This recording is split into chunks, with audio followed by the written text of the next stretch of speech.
As intrusões de sinais são casos de meio de comunicação como o rádio ou a televisão que vem a sua transmissão sendo interrompida por alguma espécie de transmissão pirata. Tais invasões têm motivos diversos, muitos deles são políticos e outros apenas são uma tentativa de assustar ou só atrapalhar a vida de quem trabalha ou assiste um canal que é vítima de uma intrusão de sinal. E eu particularmente acho a possibilidade de você estar assistindo algo na TV e essa coisa simplesmente é mudada para algo completamente diferente, algo bem assustador de certa forma. Porém, os casos de invasão de sinal são bastante raros, principalmente nos dias de hoje, mas ainda assim existem vários casos interessantes o suficiente para fazer um vídeo sobre o tema. Então, tendo isso explicado, vamos conhecer alguns dos maiores casos de intrusão de sinal da história.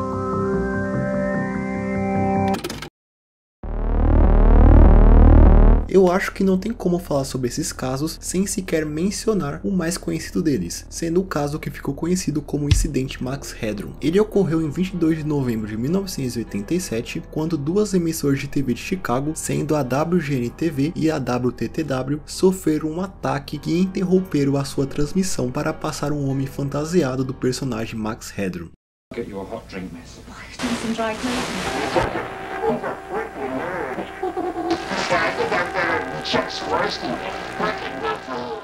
O Max Headroom foi um personagem criado para um filme de televisão britânico lançado em 1985, o qual se passava em um futuro cyberpunk. Ele era uma espécie de inteligência artificial, chamada também de o primeiro apresentador de TV gerado por computador. E apesar dele ter sido um personagem consideravelmente famoso nos seus primeiros anos, inclusive sendo por um momento o garoto propaganda da Coca-Cola, após o incidente Max Headroom, sua imagem nunca mais conseguiu ser desprendida do incidente, mesmo os responsáveis pelo personagem não tendo nenhum envolvimento com o caso. Mas então, o que realmente aconteceu naquele dia?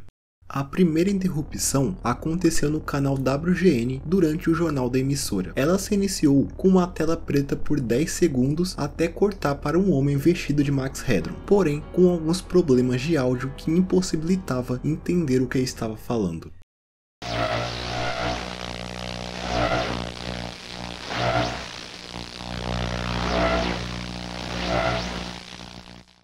Inclusive, essa primeira interrupção pode ser considerada uma mídia perdida, porque apesar de termos a gravação completa da interrupção, não temos o áudio original disponível. Além disso, provavelmente o vídeo não foi transmitido por completo, então logo se acredita que há mais conteúdo que ninguém além dos responsáveis pelo incidente jamais viu. Essa primeira transmissão durou cerca de 20 segundos até a emissora conseguir o sinal de volta, retomando com o jornal com o âncora dizendo que o pessoal do canal não fazia ideia do que havia acontecido. Eles até mesmo vasculharam o prédio da emissora à procura de algum suspeito, mas eles não encontraram ninguém. A segunda invasão, porém, foi muito mais longa, ocorrida agora no canal WTTW um pouco mais para a noite, durante a transmissão de um episódio de Doctor Who. A transmissão é interrompida e novamente o homem vestido de Max Headroom aparece, desta vez dando para escutar algumas coisas que ele falava. Ele inicia mencionando o especialista do canal anterior, Chuck Swisley, o chamando de um maldito liberal. E em um momento, ele sai da visão da câmera e começa a receber batidas nas nádegas por alguma outra pessoa. Pelo visto, o humor desse cara é bem quebrado. Toda essa transmissão durou cerca de 90 segundos até que eles devolveram o sinal para a emissora. O canal não conseguia recuperar o sinal, já que nenhum engenheiro estava presente na sede durante o incidente. Então os invasores conseguiram provavelmente passar o vídeo inteiro como planejado. Após essa última invasão, nunca mais se ouviu falar sobre as pessoas relacionadas a esse incidente. Apesar de ter ganhado uma notória atenção, com uma cobertura midiática por todo o país, junto a diversas ligações de pessoas que presenciaram a transmissão querendo respostas sobre o que eles tinham visto, os responsáveis pelo incidente nunca foram identificados. Inclusive, um outro canal de Chicago usou as gravações na sua transmissão para fazer uma espécie de trollagem no seu público, fazendo-os acreditar que os invasores voltaram a atacar a rede de televisão local, mas esse caso foi apenas uma brincadeira. O fato é que ambos os canais vítimas dos invasores se aliaram ao canal HBO para tentar identificar os responsáveis, já que a HBO já havia sofrido um ataque parecido 19 meses antes do incidente Max Headroom, caso esse que ficou conhecido como Captain Midnight. onde o sinal da emissora foi interrompido durante a transmissão do filme A Traição do Falcão em abril de 1986. No lugar do filme foi colocada uma mensagem reclamando do preço da assinatura do canal, dando os créditos à autoria da invasão ao pseudônimo Captain Midnight, ou Capitão Meia-Noite em uma tradução livre. Porém, ao contrário do incidente Max Headroom, o responsável por essa interrupção foi identificado sendo o engenheiro elétrico John R. McDougall, que após ter se identificado, ele foi condenado a 1 ano de prisão e a pagar uma multa. Mas voltando a falar sobre o caso Max Headroom, apesar de não saber ao certo quem foram os responsáveis pelo incidente, existem algumas teorias, como o músico Eric Fournier, que é mais conhecido por ser o idealizador da série de vídeos surreais, estrelando a personagem Shai St. John, que ficou de certa forma conhecida nos primeiros anos do YouTube, e eu acho que alguns de vocês já devem ter se deparado com esse seu trabalho em algum momento. A questão é que, comparando os projetos de Fournier com o que é visto no incidente, é possível traçar algumas semelhanças estéticas, o que fez com que algumas pessoas na internet apontassem Fournier como um possível suspeito, além do fato dele ter em torno de 20 anos na época da invasão, e já tendo trabalhos datados dessa época. Porém, muitos duvidam dessa teoria pelas evidências seriam tanto quanto duvidosas. Mas infelizmente, isso é algo que o próprio Eric não pode mais responder, já que ele veio a falecer em 2010 aos 42 anos. Porém, outros 2 suspeitos surgiram através de um post no Reddit feito em 2010, onde o usuário relatava a história de 2 irmãos conhecidos dele, os nomeando apenas como J e K. E no post, o usuário apresenta alguns fatos que aproximam os dois ao incidente, como eles tendo o mesmo tipo de humor apresentado na transmissão, além de ambos serem bastante interessados em hacking e em tecnologia no geral, além de aparentarem saber que algo aconteceria nos canais vítimas do ataque naquela noite. Contudo, o usuário ao longo dos anos começou a investigar mais sobre o caso e através de entrevistas com engenheiros que trabalhavam nos canais na época, eles disseram que pela forma que a invasão ocorreu, era quase impossível ter sido um ataque externo, já que não bastava apenas conhecimento para executar a invasão, mas sim de um equipamento que era inacessível para um amador na época, o que fez com que J e K tivessem sido retirados da lista de suspeitos. Não é difícil saber o porquê o incidente Max Headroom foi a maior intrusão de sinal da história. Todo esse caso é carregado de mistério, sendo uma investigação viva até os dias de hoje.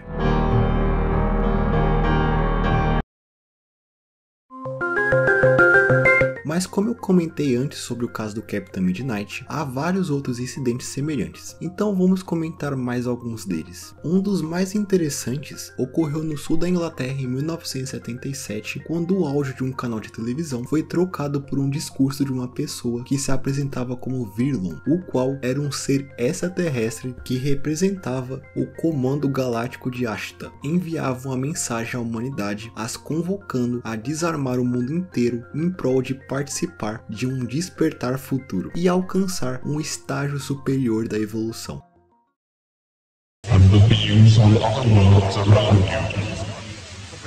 This is no human share and great awakening as the planet passes into the new age of Aquarius.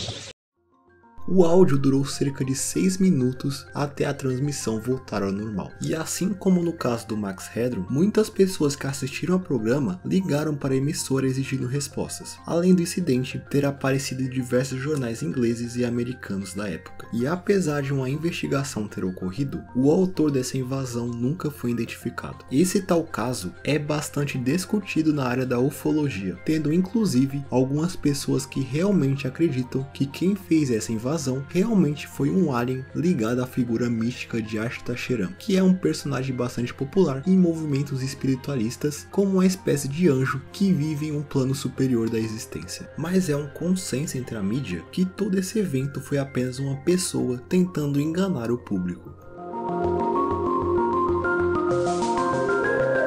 Agora o próximo caso é um pouco assustador, caso você se coloque no lugar de uma pessoa que viu isso ao vivo. Eu estou falando do caso que ocorreu na República Tcheca em junho de 2007, quando no canal CT2, que é conhecido por transmitir ao vivo paisagens do interior, conseguiu gravar uma explosão do que parecia ser uma bomba atômica. Isso rapidamente gerou um alarde imenso, já que muitas pessoas ficaram muito assustadas pensando que o país estava sofrendo uma espécie de ataque. Outros, porém, porém teorizaram que aquilo era o resultado de uma espécie de explosão de gás. Independente da teoria, todos estavam bastante preocupados com o acontecimento, mas o fato era que aquilo não era nada mais do que uma pegadinha muito bem planejada por um grupo de vanguarda artístico chamado Coletivo Jothoven, que pegou uma parte do vídeo que o canal estava transmitindo e editou para colocar a explosão, além de trocar o vídeo da transmissão no momento certo para que o público não notasse que aquele era outro vídeo. E o grupo logo se pronunciou, reivindicando a autoria da invasão, dizendo que o intuito daquele projeto era alertar sobre como a mídia pode manipular os seus espectadores. E no fim, algumas pessoas acharam a ideia até que criativa, porém outros chamaram a invasão de um ato irresponsável que poderia ter causado danos graves.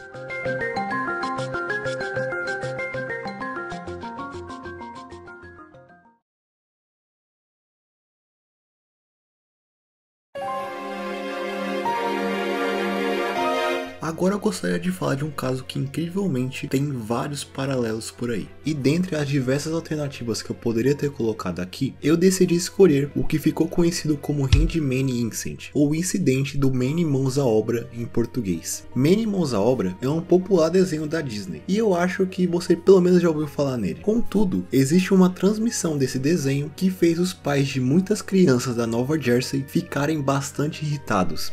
E provavelmente causou alguns traumas aí, já que também em 2007, enquanto um dos episódios passava no Disney Channel local, sem aviso prévio, o programa foi trocado por um vídeo adulto. Sim, de uma hora para outra, foi de Many Mãos à Obra para um vídeo mais 18. E de acordo com a porta-voz da rede de transmissão, o incidente ocorreu às 9h30 da manhã e a transmissão voltou ao normal rapidamente. Mas não foi o suficiente para impedir a fúria de diversos pais que se depararam com seus filhos vendo coisas inadequadas na TV. E apesar de saber que isso realmente aconteceu, não existe nenhuma gravação do incidente disponível, sendo considerado atualmente uma lost media. E nem se sabe qual foi o vídeo usado, já que as descrições dele são bem vagas. E por incrível que pareça, um pouco tempo depois desse incidente, ele aconteceu de novo. Desta vez em setembro de 2012, quando mais uma vez um vídeo mais 18 de 7 minutos interrompeu a transmissão do filme do Lilo e Stitch, desta vez na Carolina do Norte. Pelo visto, parece que interromper programas da Disney com esse tipo de vídeo é uma coisa.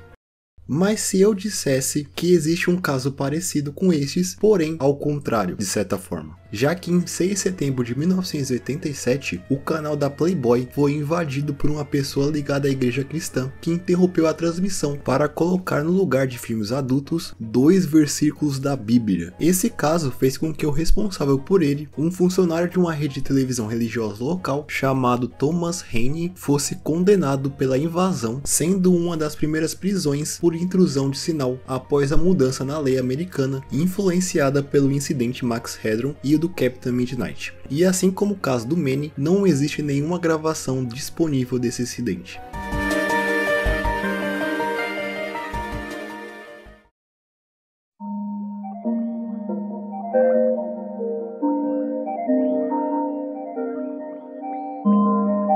E é isso, esses foram os casos de intrusão de sinal que eu decidi trazer aqui para esse vídeo. O que acharam deles? Deixa aí embaixo nos comentários, além de deixar um like e se inscrever no canal antes de ir. E como sempre, eu espero todos vocês em um próximo vídeo. Até mais!